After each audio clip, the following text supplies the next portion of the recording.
जिस गाना के बारे में आपका भाई बता रहा ना है, यूट्यूब पर अभी तकला ठीक ना ट्रेंड कर रहा। हम बात करने वाले बीजेपी के एक सांसद दिनेश लाल यादव, उन्हीं का गाना माने में इतना ज़्यादा ट्रेंड कर रहा है भोजपुरी में कि मत पूछिए। भोजपुरी में गाना बनाओ तो दिनेश लाल यादव जैसा। हम ऐसा क्यों बात करें? क्योंकि मरून कलर के सरिया ठीक ना, इनका गाना का नाम है मरून कलर का सरिया। ये गाना को गाए कौन है पता है आपको?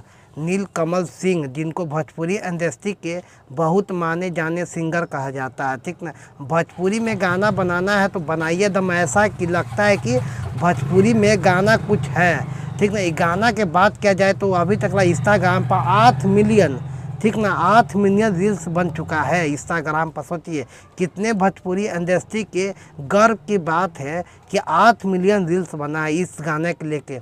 इसी कारण कहते हैं कि भोजपुरी में माने में दिनेश लाल यादव एक्टिंग इसमें सिर्फ किए हैं ठीक है। गाना तो गाया है नीलकमल सिंह, तब ना कहते हैं भोजपुरी इंडस्ट्री में काम करना था कुछ साफ़ सुथरा काम करिए। ऐसा नहीं अलग बड़ा गाना गा दिए ठीक ना, किसी नाम लेके गाना गा रहे हैं, कभी कुछ कर रहे हैं। इसलिए भोजपुरी में एकदम साफ़ सुथरा गाना गाइए आप लोग। नीलकमल सिंह ऐसा, नीलकमल सिंह के गाना आप लोग सुनिएगा ना, हर गाना इनको ट्रेंड करता है। कोई सा भी गाना लेकर आ जाएगा ना, काहे कि नीलकमल सिंह साफ़ सुथरा गाना गाते हैं। ये गाना दिए थे नीलकमल सिंह दिनेश लाल यादव को कि आप इसमें एक्टिंग करिए। सिर्फ एक्टिंग किए इसमें है, इसमें आप अनुपाली दुबे जो है ना उसने काम किए इस गाना में। और दिनेश लाल यादव आपको पता है कि बीजेपी के सांसद ही हैं दिनेश लाल यादव, और सांसद होने के बावजूद भी इतने मुकाम पर पहुँच जाना। गाना है 52 मिलियन गाना गया हुआ है।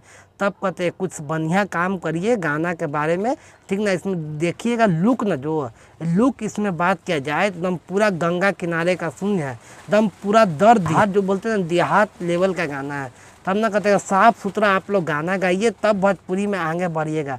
दिनेश लाल यही काम किया। आप क्या सोचते हैं इस गाना के बारे में? हमें कमेंट में राय दीजिएगा। जय हिंद।